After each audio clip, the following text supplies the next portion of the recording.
Hello my lovely students. आज हम discuss करने वाले हैं सातवीं क्लास का मैथ्स का जो फर्स्ट चैप्टर है, जो आपकी न्यू एनसीईआरटी है। आपको पता है इसी साल आपका सिलेबस हुआ है और आपकी जो नई बुक लगी है न्यू एनसीईआरटी, उसका पहला जो चैप्टर है मैथ का, हमारे आसपास की बड़ी संख्याएं, उसके क्वेश्चन आंसर आज हम सोल्व करने वाले हैं। तो पूरे एक्सप्लेनेशन के साथ, पूरी कॉन्सेप्ट के साथ आपको सारे क्वेश्चंस हल कराए जाएंगे। वीडियो में लास्ट तक बने रहिए और क्वेश्चंस को समझिए। चलो शुरू करते हैं। देखिए, आपके सबसे पहले जो क्वेश्चन दे रखे हैं पेज नंबर 9 पे दे रखे हैं। पेज नंबर 9 के क्वेश्चंस को सोल्व करते हैं। देखिए स्टूडेंट्स, आपकी बुक में पेज नंबर 9 पे ये क्वेश्चन दे रखे हैं। पहले जो आपकी बुक थी वहां प्रश्नावली हुआ करती थी, यहाँ पे प्रश्नावली ना होकर के आपको जगह जगह इस तरह के क्वेश्चंस दिए गए हैं, पता लगाइए करके। तो आपके पेज नंबर 9 पे जो क्वेश्चंस हैं उनको आज हम सोल्व करने वाले हैं डिटेल में।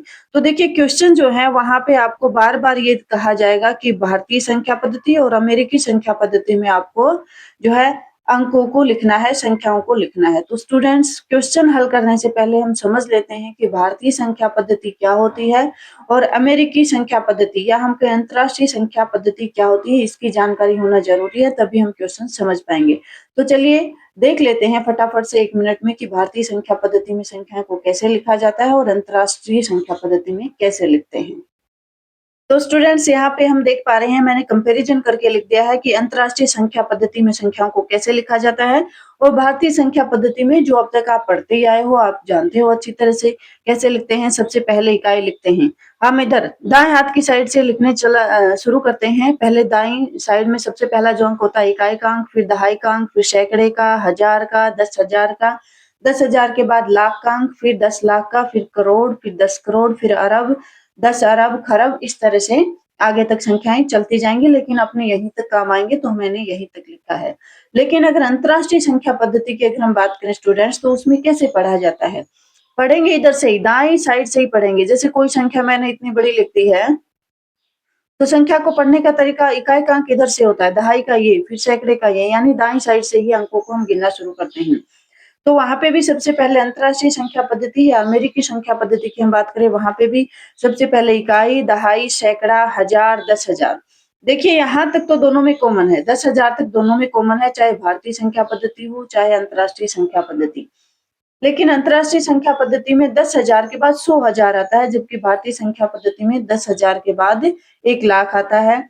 फिर 100,000 के बाद यहाँ पे लाख नहीं आते हैं। अंतरराष्ट्रीय संख्या पद्धति में 100,000 के बाद सीधा मिलियन आता है। मिलियन के बाद 10 मिलियन, फिर 100 मिलियन। 100 मिलियन के बाद क्या आता है? बिलियन। बिलियन के बाद 10 बिलियन, फिर 100 बिलियन, यानी 100 तक चलती हैं संख्याएं। और आपने देखा होगा अंतरराष्ट्रीय संख्या पद्धति में जैसे ये संख्या और बड़ी होती, तो अंतरराष्ट्रीय संख्या पद्धति में 3-3 अंक छोड़ करके कोमे लगाए जाते हैं, जबकि भारतीय संख्या पद्धति में क्या होता है? शुरुआत में 3 अंक छोड़ेंगे, फिर 2-2 अंक छोड़ के कोमे लगाए जाते हैं। इस तरह से जो है अंतरराष्ट्रीय और जो भारतीय संख्या पद्धति में है उसमें डिफरेंस है। आई होप आपको समझ में आ गया होगा। तो चलिए अब क्वेश्चन शुरू करते हैं। तो देखिए स्टूडेंट्स, बिल्कुल पहला जो क्वेश्चन आपको दे रखा है वो क्या है कि संख्याओं को भारतीय स्थानीय मान संकेतन, भारतीय स्थानीय मान संकेतन का मतलब क्या होता है? अंकों में लिखना। ठीक है, अंकों में लिखना के अनुसार पढ़िए।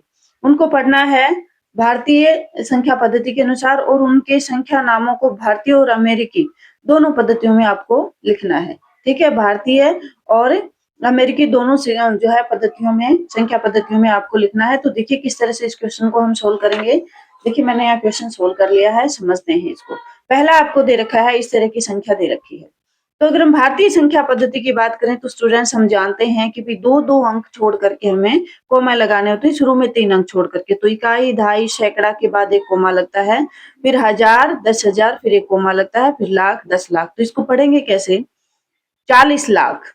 ठीक है, 40 लाख हमने पढ़ा है कि 10 लाख तक है, तो 40,50,678। और लिखेंगे कैसे भारतीय संख्या पद्धति में? 40,50,678। वहीं अगर हम बात करें अमेरिकी संख्या पद्धति या अंतरराष्ट्रीय संख्या पद्धति की, तो इसमें क्या अंतर होता है? इसमें 3-3 अंक छोड़ करके कोमे लगाने होते हैं। तो 1-2-3, 3 अंक छोड़ के कोमा, फिर यहाँ कोमा ना लगने के बजाय यहाँ कोमा लगेगा।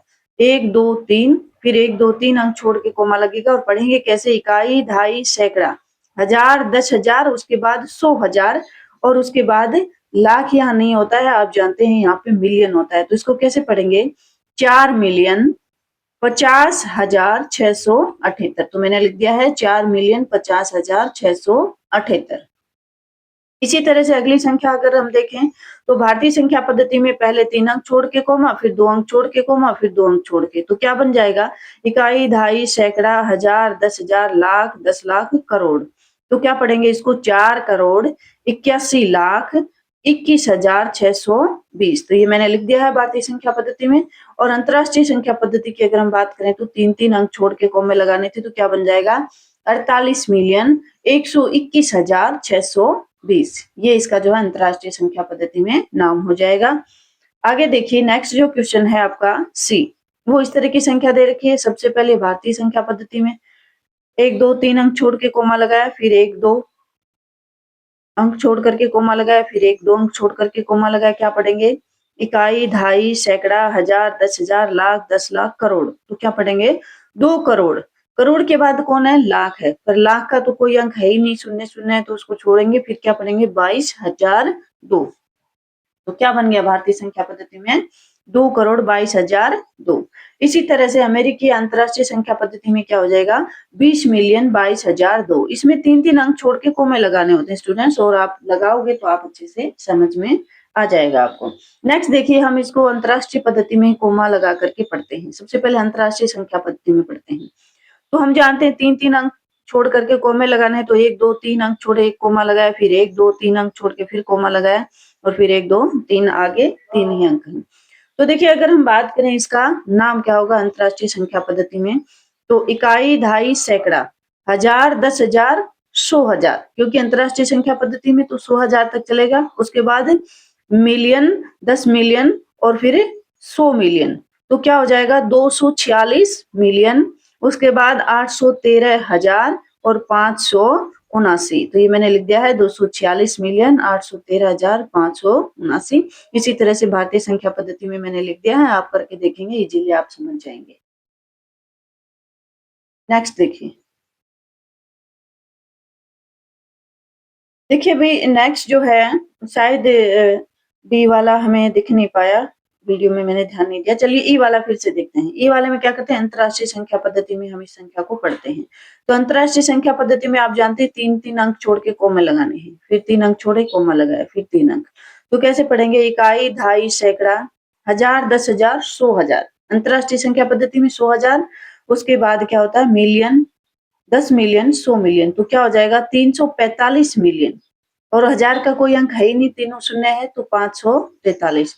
345 मिलियन 543। देखिए यहाँ मैंने 553 लिख दिया है, 53 नहीं है, 543 है। तो आप इसको थोड़ा करेक्ट कर लेंगे, क्या आएगा? 43। ठीक है, 43। इस तरह से जो है हम इसको अंतरराष्ट्रीय संख्या पद्धति में पढ़ेंगे। नेक्स्ट देखिए एफ वाला। एफ वाले में आपको अंक दे रखे हैं, हम इसको भारतीय संख्या पद्धति में, देखो मैंने लिख दिया है दोनों में, लेकिन मैं आपको समझा रही हूँ। भारतीय संख्या पद्धति में पहले 3 अंक छोड़ के कोमा, फिर 2 अंक छोड़ के कोमा, फिर 2 अंक छोड़ के कोमा, फिर 2 अंक छोड़ के। पढ़ेंगे कैसे? इकाई, दहाई, सैकड़ा, हजार, 10,000, लाख, 10 लाख, करोड़, 10 करोड़, अरब। तो क्या बन गया? 1 अरब, 2 करोड़, 3 लाख, और उसके बाद 4,050। ठीक है, ये मैंने लिख दिया है। इसी तरह से अंतरराष्ट्रीय संख्या पद्धति में 3-3 अंक छोड़ के कोमे लगाएंगे, और इस तरह से जो है अंतरराष्ट्रीय संख्या पद्धति में क्या बन जाएगा? 1 बिलियन, 20 मिलियन, 304,050। इस तरह से स्टूडेंट्स अपना पहला क्वेश्चन हुआ। चलिए बढ़ते हैं नेक्स्ट क्वेश्चन की ओर। क्या दे रखा है? नेक्स्ट क्वेश्चन आपको दे रखा है, सेकंड जो क्वेश्चन है वो है निम्नलिखित संख्याओं को भारतीय स्थानीय मान संकेतन में लिखिए। स्थानीय मान संकेतन का मतलब क्या होता है? अंकों में आपको लिखना है। शब्दों में ये संख्याएं दे रखी हैं, और भारतीय संख्या पद्धति में इसको अंकों में आपको लिखना है। तो देखिए किस तरह से सोल्व करेंगे। पहला क्वेश्चन दे रखा है 1 करोड़ 1 लाख 1,000 10। तो इसको हम किस तरह से लिखेंगे? 1 करोड़ 1 लाख 1,000 10। इस तरह से संख्या बन जाएगी। नेक्स्ट है 1 बिलियन 1 मिलियन 1,000 1। देखिए भारतीय संख्या पद्धति में लिखना है, तो आपको क्या ध्यान रखना है? आपको जो है दो शुरुआत में 3 अंक छोड़ के फिर 2-2 अंक छोड़ के कोमे लगाने हैं। तो देखिए हमने लिख दिया है 1 बिलियन, और उसके बाद यहाँ पे 1 मिलियन, और उसके बाद 1,000 1। लेकिन हम भारतीय संख्या पद्धति में लिख रहे हैं, इसलिए कोमे इस तरह से हम लगाएंगे। नेक्स्ट देखिए 10,000 20,30,040। क्या कहा है? 10 करोड़ 20,30,040। तो किस तरह से लिखेंगे? 10 करोड़ 20,30,040। इस तरह से हम इसको भारतीय संख्या पद्धति में जो है शब्दों में दिया था, और भारतीय संख्या पद्धति में हमने अंकों में लिख दिया।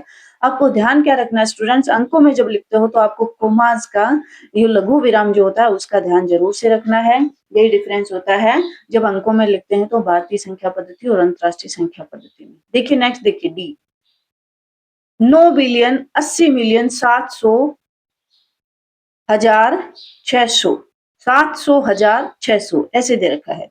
तो सबसे पहले अंतरराष्ट्रीय संख्या पद्धति में अगर हम लिख करके इसको देखें तो देखिए 600, उसके बाद क्या कह रहा है? 700,000, ठीक है। उसके बाद क्या कह रहा है? 80 मिलियन, तो 80 मिलियन इस तरह से लिखेंगे और आगे एक जीरो लगा देंगे क्योंकि 3-3 अंक छोड़ के कोमे लगते हैं यहाँ पे, तो और 9 बिलियन, ठीक है। तो अंतरराष्ट्रीय संख्या पद्धति में तो ऐसे हो जाएगा, लेकिन भारतीय संख्या पद्धति में हम जानते हैं शुरुआत में 3 अंक छोड़ के कोमे और उसके बाद 2-2 अंक छोड़ करके कोमे, तो ये जो है आपका सही आंसर इसका हो जाएगा। नेक्स्ट देखते हैं क्वेश्चन नंबर 3, जो पेज नंबर 9 है उस पे आपको 3 ही क्वेश्चन दे रखे हैं, तो तीसरा क्वेश्चन भी सोल्व करते हैं।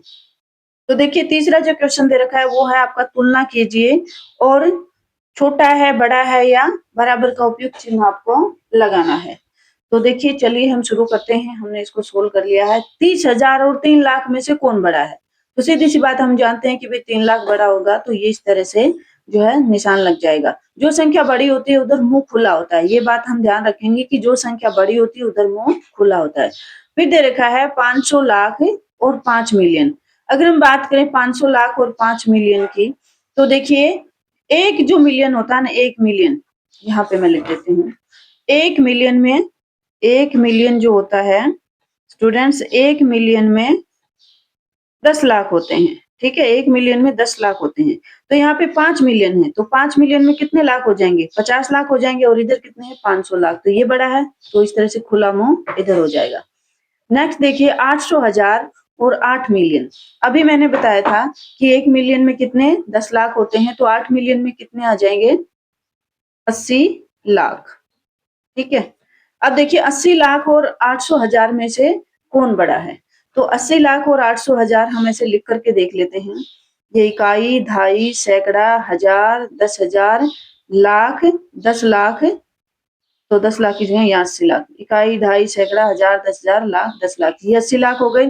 और अगर हम 800,000 की बात करें तो इकाई, दहाई, सैकड़ा, हजार, और उसके बाद 10,000 और उसके बाद 100,000, तो ये हो गए कितने? 800,000।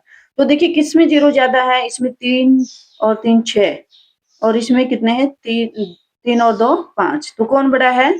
80 लाख बड़ा है, यानी 8 मिलियन बड़ा है, तो इस तरफ मुंह खुला हो जाएगा। अगला देखिए 640 करोड़ और 60 बिलियन में कौन बड़ा है?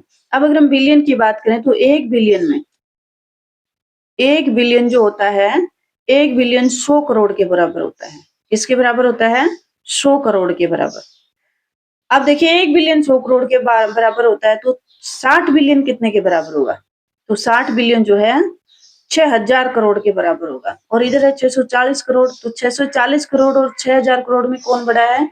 6,000 करोड़ बड़ा है, तो मुंह खुला इधर हो जाएगा 60 बिलियन की तरफ।